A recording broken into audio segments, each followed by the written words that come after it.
लइके से पोसल सरे रोज हमारे में घुसल सरे जमुन लइके से पोसल स हमारे में घुसल तू दिले अरब के आशा पड़े रे हमरा चाही भातार ना भाषा पड़े हमरा चाही भातार ना भाषा पड़े जमुन लइके से पोसल सरे रोज हमारे में घुसल सरे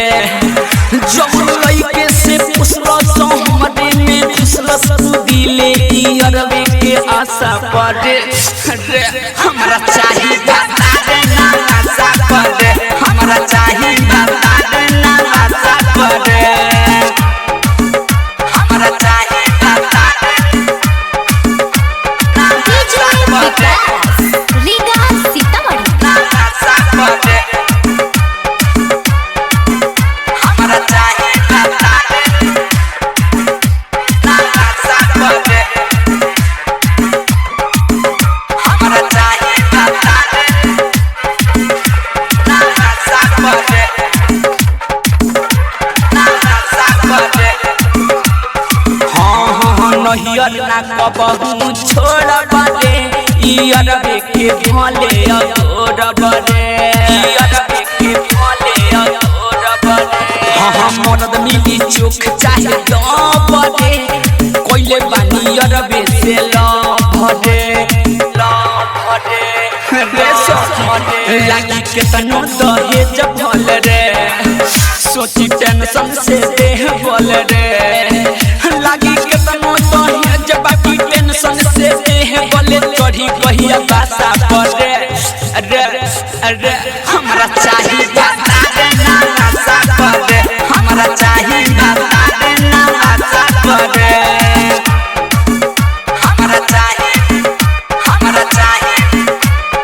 डीजे विकास रीगा सीतामढ़ी भातार ना भाषा पड़े हमरा चाही भातार हमरा चाही भातार ना भाषा पड़े हमरा चाही भातार ना भाषा पड़े ई बतिया विशेष बड़ा खास बा राइटर खाटू वसो के पवास बा वसो के पवास बा नहियर में माजा बनी पाई दिन में ई आलवा रात सोया संगे खाई रे सखी रोज हमारे के छेड़ल सरे हाँ तो हमारे पर फेरल सरे रोज हमें छेड़ल सा हाथ ये पर फेरल सा धके धान मासा पड़े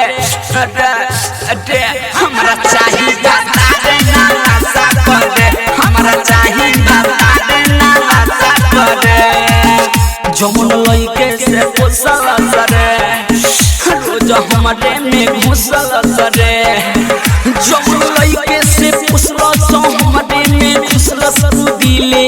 अरब के आशा पड़े रे हमरा चाही भातार